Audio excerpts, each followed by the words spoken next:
Hey everyone, this is Jane with Barlow Herbal, and happy Sunday, September 15th of 2024. Now this week was an interesting week, a good week, a busy week, like I'm sure the rest of you can relate. I had a huge ton of family in town all week. In fact, they're still here. Part of them, the rest of them are leaving in the morning, and while it throws me off my routine, it's one of the most beautiful things that I look forward to are these moments where we create massive memories. And there was a brand new baby here. She's 2.5, 3 months old almost. Another little toddler, some preteens and teenagers, and all the parents are, cousins and nieces and nephews. And it's just a beautiful, busy, chaotic, amazing week. And when I sat down to kind of write out some thoughts for this week's video, I thought, you know what? Because in these moments when we have all this amazing family time and we're really strategic about it, where we say, okay, let's plan this, and then you let things go with the flow. Because when, if any of you grew up in a big family like I did, things get chaotic and things get messy and things get spilled as a person who has kids in their 40s and grandkids, I've been an empty nester for a long time. And even though over the years I've had, a sibling move in, I had one of my sons move in when he was building a house, and there's been in and out of that. For the most part, my life is pretty steady. My house is always clean. And so when I think that you have these moments, it's a reminder of what it means to be human, and also the reminder for me of going with the flow. Because I think what happens is when we get a certain mindset where we don't like chaos and we don't like, we forget to just go with the flow. And I've always had this thing where I'm creating memories and I'm being in the moment. And if we strategically say to ourselves, okay, I'm not going to let myself get worked up if my house gets super messy, especially when you're having these events. Things always clean. In fact, I remember, probably 20 years ago, my husband and I bought this beautiful new dining room table. And because I am second oldest in a big family, my house has been kind of the place where my family gathers, because we have a lot of space, we have a lot of outdoor space, and it's a very, very easy place.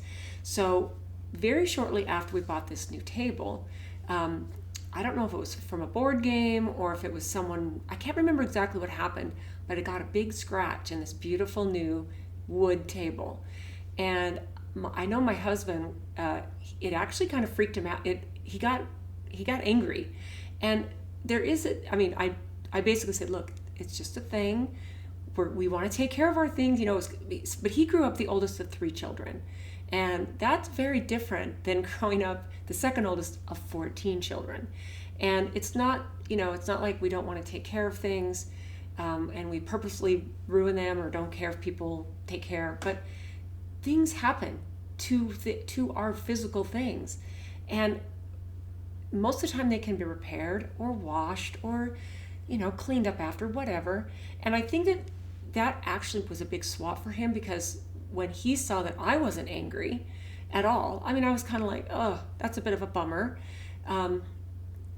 Now we see this scratch. We still have this table, but we see this scratch, and interestingly enough, at least for me, it brings me a memory of that time when we had that big family gathering. And it's just an interesting thing. So what I thought I would do this week is I wanted to bring back, the thought of all of these human traits that make us compassionate, loving, brilliant humans. Because I think we're in such an interesting time where, the election in the US here is looming. I know there's elections happening in a lot of countries. And in my lifetime, this seems like the most pivotal election to me. This feels like the most pivotal time that I've ever seen. And I've been around 63 years, and I've seen lots of elections where people might get upset if their candidate doesn't win, or they're just so hopeful that their candidate's going to win, and if they don't, people typically can go on with their lives. But this feels very, very different because of what's been happening for the last 5 years. So what I decided to do today was I wrote down 10 things that are human traits that we all aspire to. And I just kind of wanted to go over them quickly as a beautiful reminder of when we raise our own individual consciousness and we raise the frequency of the emotions we vibrate in, we are affecting the collective. And I do believe, because I do this too, that we forget on kind of a regular basis. So the very first thing I wrote down is kindness. I think that if someone is in a completely different position than you with the things that they believe in, they believe it with every fiber of their being. And I might think, how can you believe that? That is against every human law. That's against God's laws. That's like, how can you think that? And I'm not saying that we should roll over, but I do believe that we are in times when kindness is something that is very, very important. We can still be kind, even if we're stating our opinion or stating our point of view. So I asked this question. In a world where you can be anything, actually this is a quote, in a world where you can be anything, be kind. I think that that will carry you a long way. And I do believe that the majority of human beings, because I've not met too many mean people, I believe the majority are kind, and we all want the same things, right? So here's the question you ask yourself. When was the last time you did something kind that made you feel uncomfortable? Are you willing to stretch your kindness even when it challenges you? I think that that's a really important question to ask yourself, right? Okay, so the next one, of course, gratitude. Gratitude is always on a list of bringing us into the center of who we are, and the things, the people, the relationships, the idea that our soul, our consciousness is here in this human experience with this body to carry us around to all these great things and to be here during these amazing times. There are so many things to be grateful for, and we just need to remember. So here's the question you ask yourself. If you had to lose everything except 3 things, what would you choose to keep? Do you express gratitude for these things daily, or do you take them for granted? I think that the majority of us, massive majority of us who are alive today, have never experienced anything like the Holocaust, or anything where maybe there's, you've been, like a group of refugees who've been pushed out of their country, or something horrible where you literally, maybe say a house fire where you might have time to grab something, and it might be your loved ones and your pets, and that's all you get. And then it gives you a whole different appreciation. Now you realize that the most important things to you have, which are your other humans and your pets. So I think that living in a constant state of gratitude, with little things, I have this little thing of chapstick I keep by my computer, and it smells good. It's made with natural good ingredients, and we even take things like that for granted. And I think it's just really, really important to bring things constantly back to that. One of the things that we love to do as a family is literally go around the circle of just, sometimes randomly it'll happen when people are around the circle in a family, and we'll just say, what are you grateful for? And it's amazing how it changes the energy, especially when you get other people involved besides just zoning into your own personal gratitude, which is important. It's really interesting to do that. So that would be something really kind of fun to do besides on Thanksgiving, because I think that's a common thing that people do. We give thanks. It's a reminder. But when you actually do it just on a random day, in a random moment, maybe with people who aren't necessarily family, but what would you do if it were people that were friends? And I mean, imagine how that would change. Like, it would change the whole frequency and energy, and it always does. Now, the third thing I wrote down here was compassion. I think that we need to have compassion for each other. And the way to have compassion for people is to model it yourself. So here's the question that I wrote out. How often do you go beyond feeling sorry for someone and actually step into their shoes? So how often do you go past just feeling sorry for someone and you actually step into their shoes. That is actually true compassion. Are you brave enough to sit with someone in their pain, even if it's messy?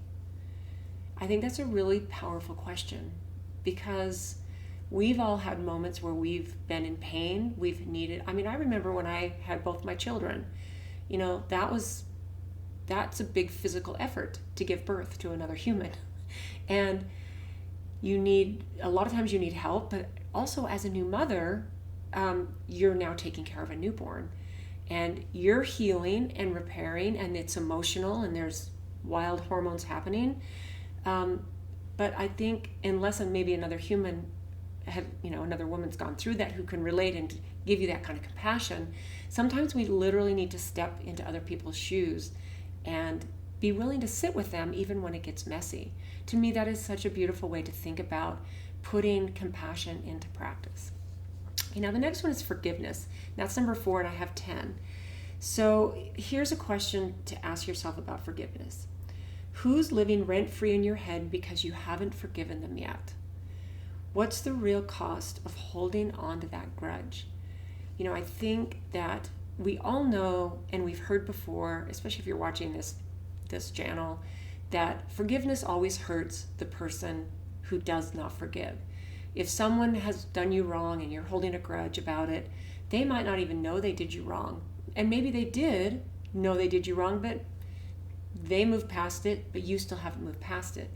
In fact, one of the things that I like to say about this is forgiveness, not forgiving somebody, is like drinking poison and expecting the other person to die, because you do such damage to yourself by not forgiving. And I've seen beautiful, beautiful examples of deep forgiveness on things that I personally might have had a really hard time forgiving. You see these examples of maybe a drunk driver, a teenage drunk driver killing someone's child or someone's mother or whatever. And you see the family of the person who got killed deeply forgive the person behind the wheel. And that doesn't always happen. But, that is a very deep, profound way to forgive.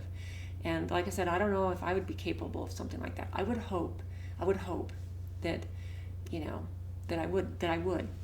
Now the 5th one here is hope. Okay, so here's a couple questions to ask yourself about hope.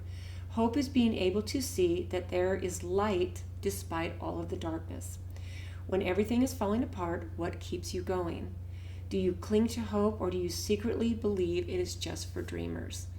I think that is part of the fire and beauty of the human spirit, is that we always hope and we know. And here's the thing that's really cool, actually, is that I believe that deep in us, the reason we continue to hold that flame, that candle of hope, is because we've seen these beautiful times. And we also know that we can create light and beauty out of darkness, out of the things that are happening right now. One of the things that me and my family love to do when we're all together is wherever we are, we'll get up and we'll walk, whoever wants to get up early and go walking. So on my morning walks this week, I had several family members with me. And one of the things, yesterday morning, I was walking with my niece's husband, and he's a like-minded soul, an absolutely incredible human being to talk with, because we are so on the same page politically, worldview, the rabbit holes we've gone down. He's just an absolute, I love talking with this person. And as we were walking yesterday, we did my little 5-mile loop. And so we were out for an hour and a half. And one of the things that we started talking about, because this election season is very interesting and can seem really dark at the moment. But one of the things we talked about is look at where you live, and look how blessed and grateful we are to be able to live where we live, and and how prepared we are, because we prepare with some food storage, we've tried to prepare financially, we've tried to prepare with energy. So as we were talking about this, we were realizing that the thing for us to do is to not just have hope in the future, but take all the things that we've been doing and realize that this is how we get through these times, is that we prepare. And I think being prepared gives you hope. At least that's my take on it. So now the next one, number 6, is resilience. And I think this question is perfect. When life knocks you flat, do you rise with a vengeance or stay down in defeat? What's your gut reaction when you are faced with failure? You know, I've always, my parents were so good at this. It's like, you make a mistake or you fail at something, fail forward. This is part of it. You know, you might fail 10 times before you get one thing, you get that thing you're working on right. You might fail 100 times. You know, you all hear these stories about people who invented electricity and the car and all the things, you know, people who, you know, want to get a book published and they send it to 500 publishers before it's 501 who picks up their book.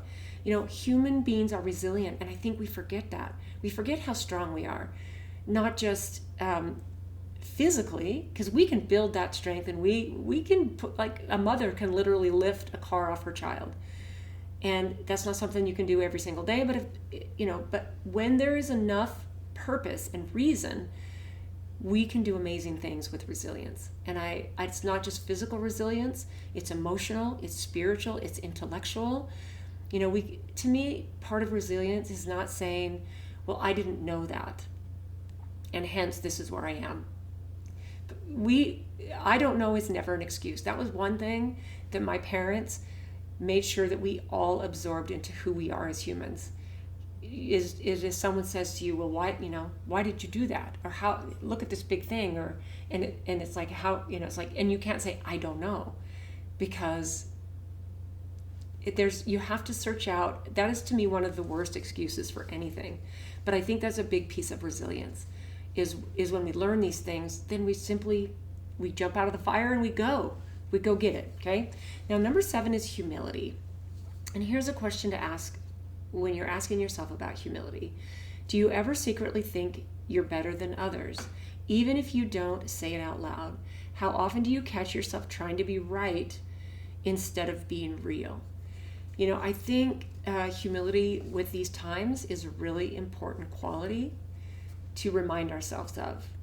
You know, the way that I believe, I was raised conservative. I still consider myself. I've probably even pushed a little. I've become much more wrapped around the conservative values as where I am and as just an adult. But I do find myself being a little bit judgmental, or maybe a lot judgmental. And maybe that doesn't really have a lot to do with humility, but I think humility, it does need to be, we need to think, do we think we're better than other people because of whatever it might be? It could be absolutely anything. And I think being humble is a beautiful thing. In fact, a long time ago, probably 30 years ago, I met this woman. I was working in the fitness industry, and I met a woman who at the gym, and she was an older woman, and she turned out to be a very, very good friend. But after she was kind of a bit of a loner. Like, she didn't really, she was this beautiful, fit, older woman. And I as we became friends, and we got, it was probably a couple years into our friendship, she shared with me that a few years back she had won the lottery, her and her husband. And it was a big sum. It was a huge sum of money. And everybody in her life changed. Everybody wanted her to give to them. There was always a sob story, a sad story, and there was a lot of really kind of ugliness that happened. And so what she did is, her and her husband moved. They moved to a different state, and they did not tell anybody. That was, and a lot of that included family members. It was a very, very interesting situation. But she decided that it was just best to not say anything. So maybe that's actually not a great example of being humble. But I think that we don't celebrate with others when there's a windfall like that. Instead, it's like, well, what, how can you help me? That, like I said, that might not be a really good example of humility, but she seemed like a very humble person. And as I'm going through this list, her face popped into my brain, like, this woman was, we ended up, the 6 years that I lived in this place and I was managing this health club. We were very good friends. We became very good friends, and partly because I didn't want anything from her, and I think that she had become a bit of a recluse because of that. Okay, so the number 8 is creativity. This one is, I think this one's very powerful because we all have our creative genius. We all have something in us that is creative. And here's the thing, I would suggest, if you haven't found your creative genius and your creative outlet, I would disconnect from all social media, because we think we have to be like someone else. We think what I'm passionate about and I'm seeing someone else do it and they're doing it much better than I could, that's going to stifle what you individually can bring to the world. So here's a couple questions to ask yourself. What's the biggest risk that you're avoiding because it scares you? Oh wait, that's courage, sorry. This is creativity. When was the last time you risked looking ridiculous to explore a creative idea? Are you bold enough to let your imagination make a mess and see what comes of it? Like all these paintings that are behind me, I have stacks of them in here. And for about a year, last year, almost all of 2023, I had all of my art hanging in a local restaurant. What they do is they take the local artists, and every year they'll rotate. And I filled up the restaurant with my art, and the next local artist is now in, and so all of the art that I had hanging in the restaurant is now here. But the first time I started doing this type of art, I guess maybe I've just reached the point where if someone doesn't like what I create, it really is okay, because I know everyone doesn't have the same perspective, the same point of view, the same likes. We like things that are different. That's what makes us a beautiful human race, right? So I think that we need to be willing to do things that fill our souls creatively, and the more we do them, the better we get at it. And even if it never really gets to the way that other people think it should get, look at artists like Picasso. I'm not a huge fan of his art, but his art is priceless, and he stayed true to who he was. So I think that's a really good example of it. Okay, so the next one is courage. And I think that courage is especially important right now.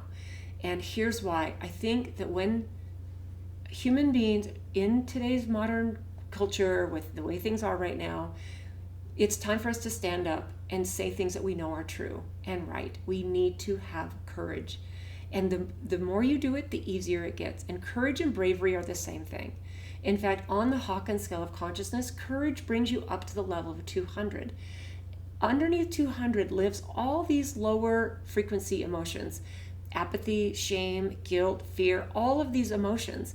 When you get to the level of courage and you start speaking your truth in a kind, compassionate way, instead of just hearing what someone says and knowing that you need to speak up and just saying, well, I don't want to offend them, and I don't want to make a stir, and I don't want to make a fuss. I think we need to stand up for what we know is true and what we believe in, and that does take courage. Now, the last one on this list, number 10, is love. And I thought I would end with love because love makes the world go round. Love is unconditional. It should be unconditional. And I think it's easy to put a condition on love. If you do this, I'll love you. If you act this way, I'll love you. If I think we need to unconditionally love. And a lot of these can blend in with each other, because I think the forgiveness piece, the kindness piece. But if you look on this Hawkins scale of consciousness, love lives at 500. So think about what is above that. And when you get to 1,000, which is how the scale was configured, you're at pure enlightenment, and you're just ineffable. That is such a beautiful thing. So here's a question to ask yourself. Do you love people when it's inconvenient, or just when it's easy? How often do you show love to someone who can't give you anything in return? It's not about loving someone when it's comfortable. I think that's love is easy then, right?